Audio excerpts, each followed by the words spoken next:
Como muchos sabréis, pues en 5 más el descuento llevamos 10 años pues siguiendo el deporte de Albacete. Pero es que este mes de noviembre estamos de enhorabuena porque los amigos de Hobby Consolas, una revista célebre en España del mundo del videojuego, cumplen 30 años y lo han hecho sacando este número espectacular, sencillamente espectacular. Nos vamos a salir un poco de la actualidad deportiva, sobre todo de aquí de Albacete, y vamos a homenajear a esta revista que es legendaria en España, que a mucha gente de mi generación nos ha entretenido y que, como muchos medios de comunicación, han evolucionado y se han adaptado a los tiempos, y vamos a ver qué se mueve en este mundillo.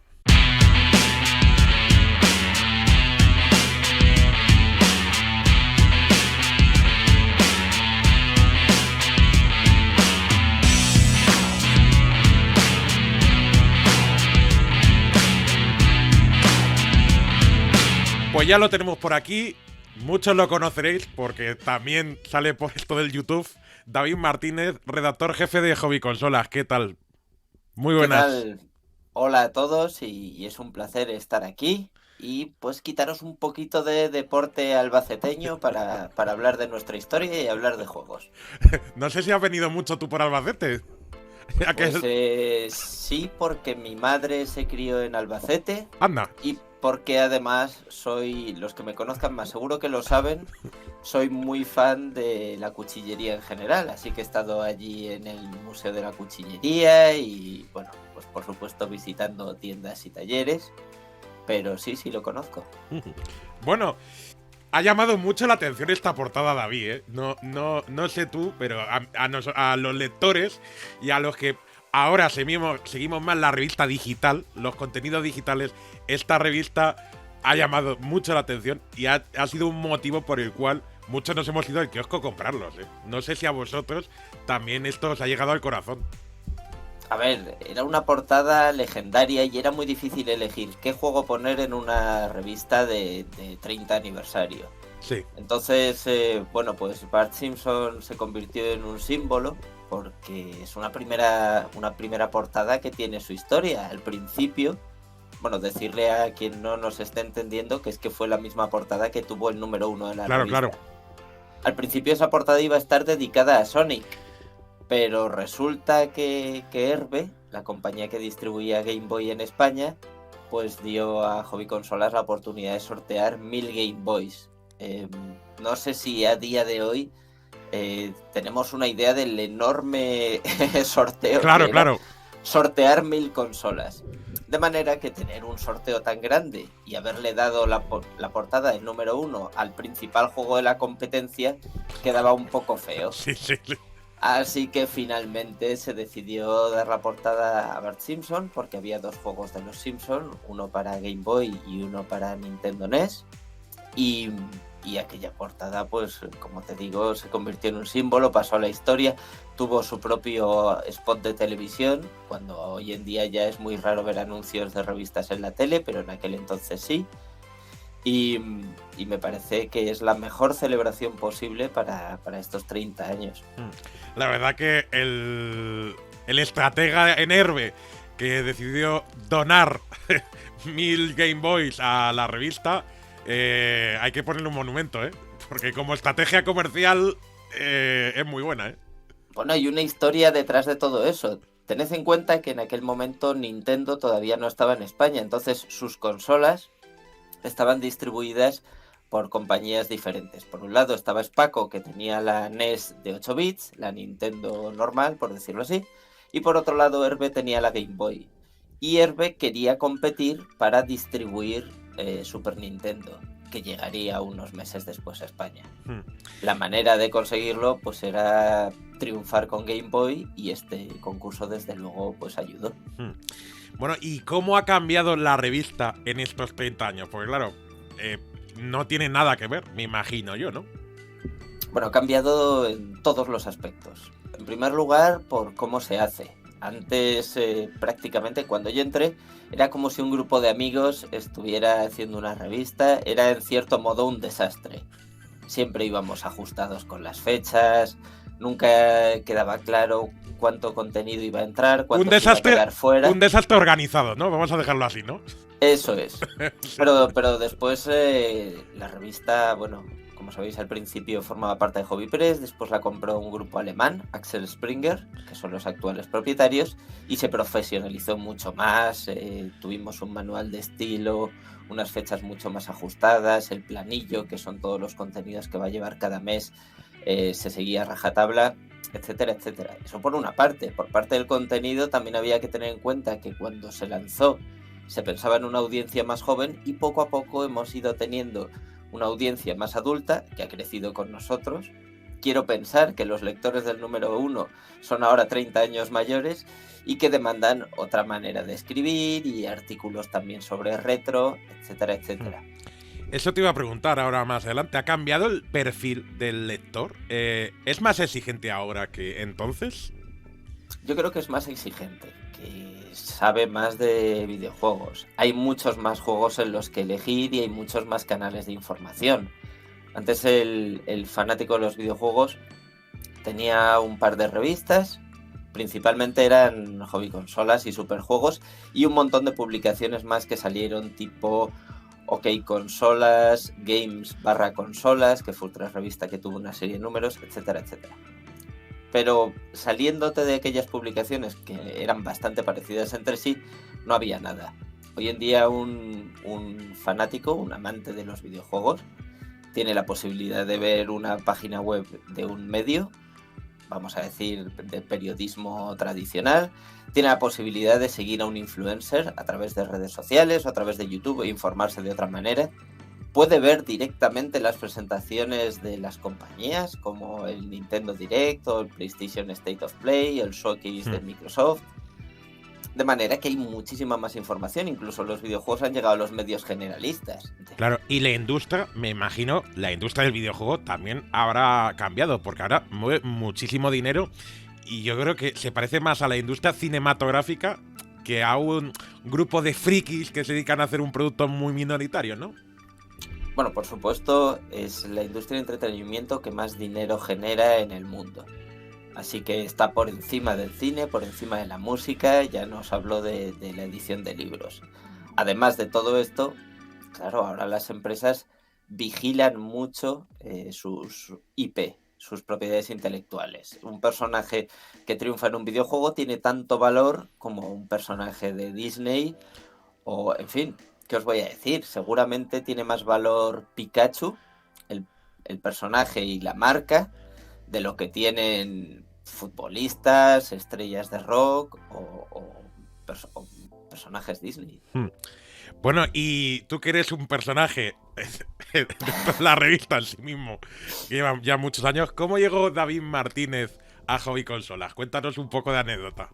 Bueno, pues de aquellas estaba estudiando en la universidad. Sí. Me trasladé, yo soy de Valladolid, me trasladé a Madrid porque era la única posibilidad que tenía de hacer las carreras que yo quería estudiar y vi un anuncio en la revista y me lancé. Mandé un currículum tan serio como se mandaría para un trabajo normal. Sí. Y un día recibo una llamada de Manuel del Campo.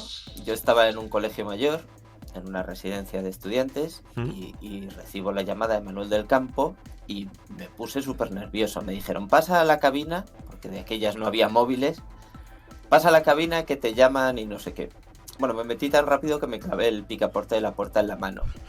Y entonces, sangrando como un cerdo, poniéndome perdido y poniendo perdida la cabina, contesté para ir a hacer una serie de pruebas. De aquel entonces las oficinas estaban en San Sebastián de los Reyes, donde yo no había ido nunca, no tenía coche ni nada. Y nada, pues fui, hice un par de pruebas, probé el Knockout Kings, el primer juego de la serie Fight Night de boxeo, y probé Kensei The Sacred Fist, un juego de lucha que lanzó Konami en la primera PlayStation. Sí.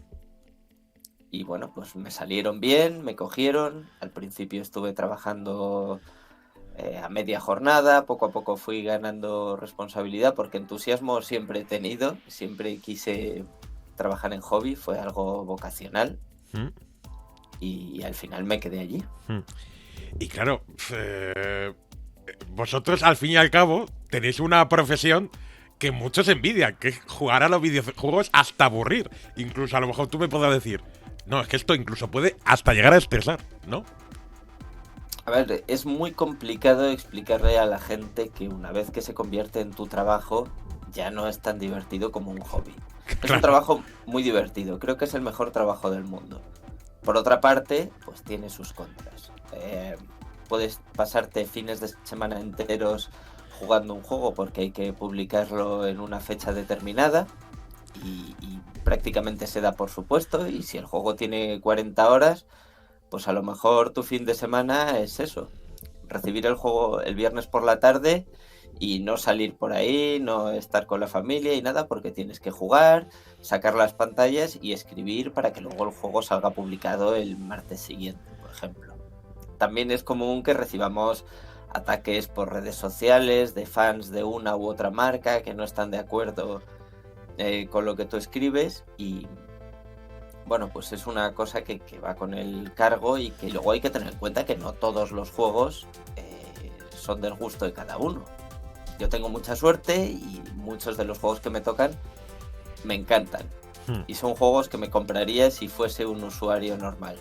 Pero a veces también te toca un juego con el que no estás familiarizado, que no es tu género favorito, y tienes que hacerlo igual de bien y ser igual de profesional que si fuera pues tu juego preferido de todos los tiempos.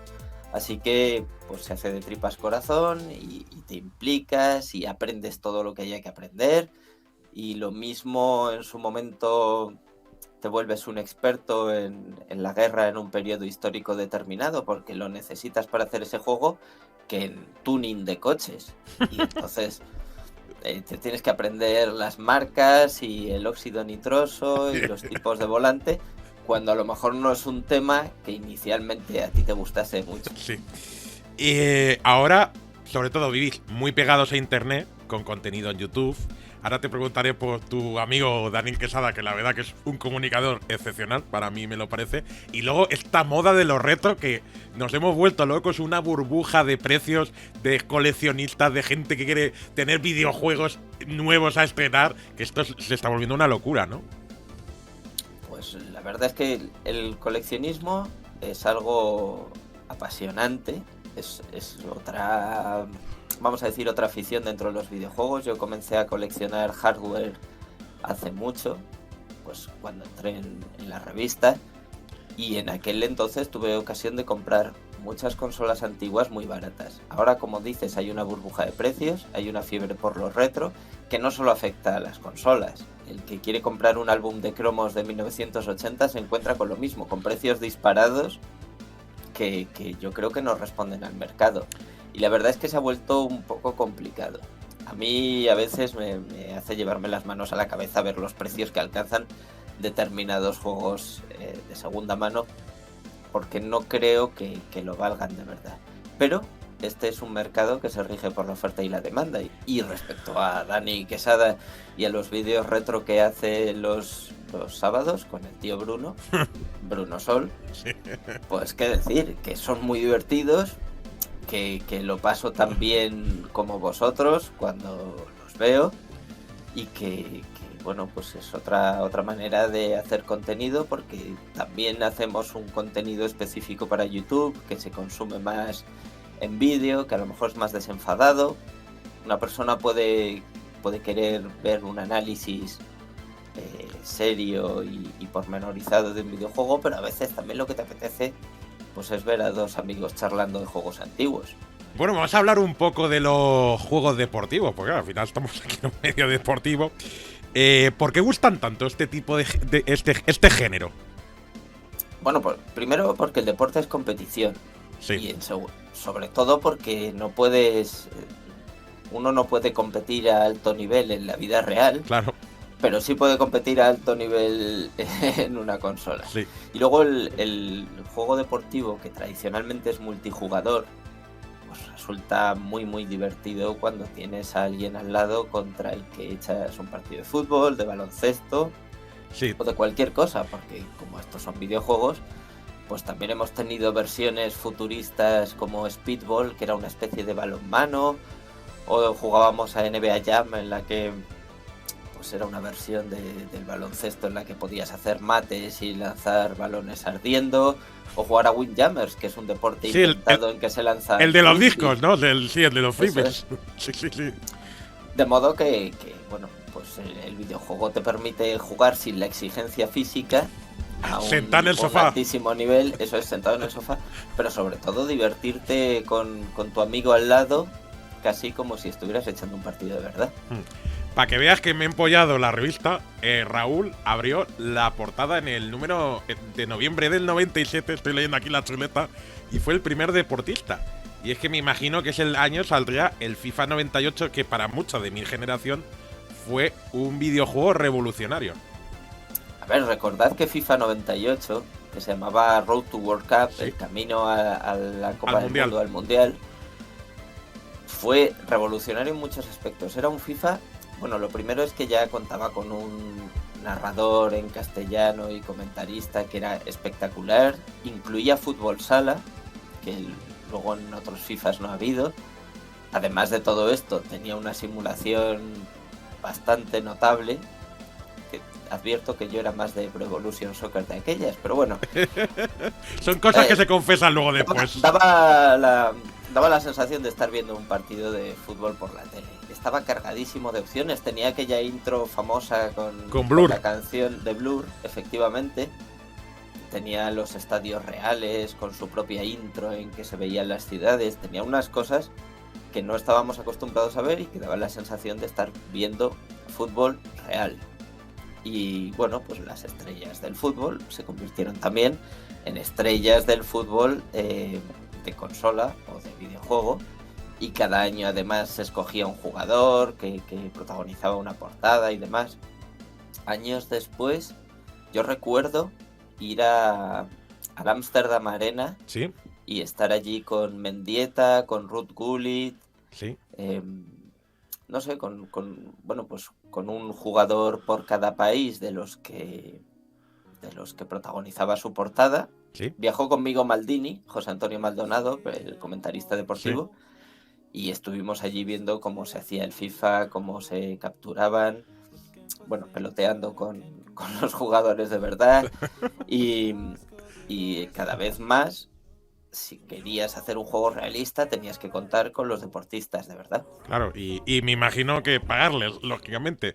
Porque el fútbol es el deporte rey, ¿no? En los videojuegos, ¿no? También me imagino. Sí, el fútbol es el deporte rey. En particular en España, el videojuego más vendido año tras año es FIFA. Hay excepciones como GTA o que le sonará a todo el mundo, Animal Crossing también ha sido, pero en general FIFA es un título que no falla. Y si tú en estos 30 años me tuvieras que recopilar, yo qué sé, 3 o 4 videojuegos deportivos que han marcado, aparte del FIFA, ¿cuáles me destacarías? Bueno, yo destacaría Pro Evolution Soccer. Sí, que es la competencia. Todo, que es la competencia en la época de PlayStation 2. Bueno, pues sin tener todas las licencias que tenía la FIFA, ni tantos equipos, ni jugadores reales. Lo que sí tenía era un sistema de juego muy realista y una simulación excepcional. Y con ese juego además hemos pasado muchísimas tardes dentro de la redacción jugando entre nosotros. Pero piques y gritos y cabreos y todo lo que cabe esperar de un partido deportivo. Luego también destacaría por gusto personal lo que hizo Tony Hawk.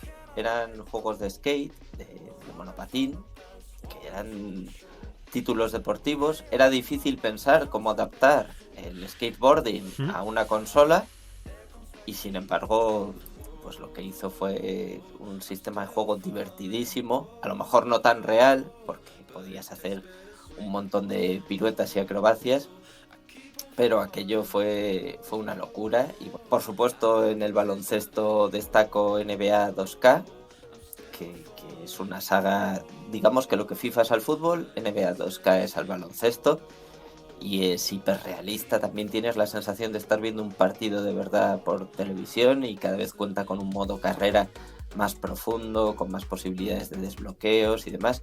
Y aparte de todo esto, la conducción, porque los deportes de motor en los videojuegos, ya sea Fórmula 1, sean rallies, sean competiciones de turismos, siempre han funcionado muy bien. Me la has puesto a huevo porque aquí en la revista hacéis una recopilación de las mejores portadas. Y hay otros 2 deportistas que han protagonizado la portada. Otro es Fernando Alonso con el juego de Fórmula 1 y el otro es Ricky Rubio con el juego de NBA. Pero bueno, yo quería añadir uno, porque a mí es uno que particularmente recuerdo con mucho... muy bien, la verdad.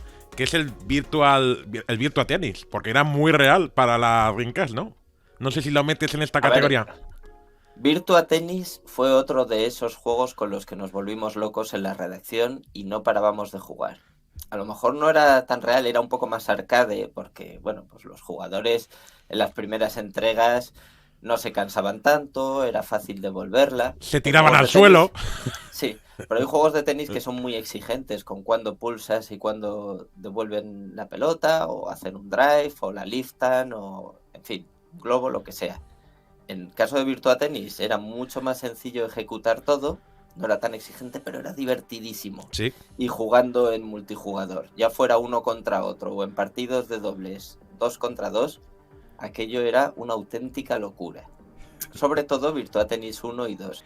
Y ya moviéndonos en todo esto, los eSports, que se han convertido en una auténtica industria que mueve muchísimo dinero, que yo creo que para gente más mayor o que a lo mejor no ha tenido los videojuegos de una forma cercana, decir que hay gente enganchada a ver partidos de fútbol en la televisión o en streaming y eso lo ve y la gente se divierte, pues hay gente que a lo mejor esto le suena a chino y le suena a una cosa que nos estamos volviendo locos, ¿no? Bueno, yo os confieso que no soy seguidor de eSports. Veo algunos partidos, me gustan mucho las competiciones de shooter, de juegos de disparo en primera persona, que es un género que a mí me gusta mucho, y veo partidos, pero no soy un seguidor que esté ni siguiendo las finales, ni la Intel Extreme Masters, ni nada parecido. Están jugando al máximo nivel, con un nivel de exigencia que nosotros le pedimos a un futbolista o que le pedimos a un piloto, pero con un videojuego. Sí. Entonces, aunque la exigencia física quizá no sea tan grande, pues tienen otra exigencia y lo que están haciendo es demostrar su habilidad con el mando en bueno, pues una competición al nivel de los mejores del mundo. Sí, hemos cambiado las botas por las manitas, ¿no? Eso es, algo así. Sí. Bueno, y hacia dónde, ya para acabar, ¿hacia dónde camina el sector del videojuego? ¿Qué es lo que podemos ver en el horizonte de los próximos años? Que seguro que tú nos puedes dar alguna pista. Bueno, es complicado. Lo que hemos visto es que caminamos hacia la digitalización completa, hacia el final del formato físico, a no comprar los juegos en cartucho ni en disco, sino directamente a descargarlos a través de tiendas virtuales. Aparte de todo esto, han aparecido los juegos como servicio, juegos en los que tú incluso recibes el juego de manera gratuita, pero luego vas pagando por distintos contenidos, la skin de un personaje, un arma nueva, y además son juegos que se alargan en el tiempo. Y es una manera de lanzar un juego y mantenerlo vivo y rentabilizarlo sin necesidad de lanzar un juego nuevo cada año. Este año Pro Evolution Soccer se llama eFootball PES, pero vamos, ya es un juego como servicio, un juego gratuito y ya no hace falta comprarlo. Todo el que quiera, por ejemplo, jugar al fútbol gratis, pues puede... Eso llama mucho la atención. Puede acudir a este servicio y jugar, y está basado además en la competición online. Aparte de todo esto, en cuanto a tecnología, pues la verdad es que no sé dónde iremos. Actualmente el estándar de las consolas de nueva generación, PlayStation 5, Xbox Series X, a lo que aspiran es a mostrar los juegos en resolución 4K, a 60 o 120 frames por segundo, si tenemos una televisión compatible. También estamos dando los primeros pasos firmes en cuanto a realidad virtual, y digo firmes porque se lleva intentando muchos años, pero por fin parece que los juegos en realidad virtual empiezan a funcionar. Puede que en un futuro ya más lejano caminemos hacia una especie de Netflix de los videojuegos, a un servicio en la que tú directamente te conectes con tu televisor y pagues una suscripción y a través de esa suscripción lo que hagas es jugar online a un catálogo, tú juegues por streaming, no tengas que descargarte nada y por ahora pues los primeros tímidos pasos a lo mejor los está dando Microsoft con Game Pass y PlayStation con PS Now, pero puede que en un futuro estemos acostumbrados a eso. Te hago la penúltima, y esta es difícil, Venga. cuidado. ¿Cuál es el juego? Porque bueno, ya estamos en noviembre, el Black Friday lo tenemos aquí a la vuelta de la esquina, las navidades. ¿Cuál es el juego que lo va a petar estas navidades? Pero me tienes que decir uno solo. Madre mía, qué pregunta más difícil. ¿A que sí? Está claro que FIFA. FIFA lo va a petar porque lo peta siempre. Hablamos de ventas, pero me voy a permitir hacer Bueno, trampas. ventas o gustos, que digas. Es que este le gusta mucho a la gente. Me voy a permitir hacer trampas y recomendar distintos juegos. Para los usuarios de Xbox One y Xbox Series X, yo creo que Forza Horizon 5, que es un juego de coches en un mundo abierto. Para los usuarios de PlayStation 4, PlayStation 5, pues yo creo que Call of Duty Vanguard, que es un clásico juego de disparos y que en las consolas PlayStation tiene además acceso anticipado y algunas ventajas, puede funcionar muy bien, pero si tienes una Play 5, si has tenido la suerte de comprar una, yo creo que deberías lanzarte a por Ratchet & Clank, una dimensión aparte. Y en el caso de Nintendo, pues me gustaría que el juego que lo petase fuera Metroid Dread, que no solo es un juego buenísimo, sino que además lo han desarrollado en España. Bueno, pues... Patrio, bueno... Sí, he hecho trampas, ya lo advertí. Bueno, vale, aceptamos Pulpo como animal de compañía. Bueno, y como llevéis 30 años, yo te iba a preguntar por la portada, tiene que ser del 50 aniversario. Pero como seguramente no seas adivino y no tengas una bolita de cristal, te voy a pedir que me digas, que hagas un poco de deseo, ¿no? Que pidas como si fuera yo el genio de la lámpara. ¿Qué le pedirías, por ejemplo, a la portada del 50 aniversario? Por ejemplo. ¿Cómo la diseñarías tú ahora? Lo primero es que salga, porque Sí, la verdad es que sí. 20 años más una revista en papel es complicado, pero me gustaría mucho que fuese un juego español. Creo que hay mucho talento en nuestro país, que se están desarrollando títulos cada vez más importantes, que además hacer videojuegos no necesita de una infraestructura demasiado cara, no es como otras industrias a las que les cuesta despegar porque necesitan una inversión inicial enorme. Así que yo creo que estamos en situación de que esa portada del 50 aniversario fuera un juego español. Ya ha habido unas cuantas portadas de juegos españoles en hobby consolas. Ha estado Commandos, ha estado Metroid, pero bueno, que ojalá fuera otra portada de un juego hecho aquí.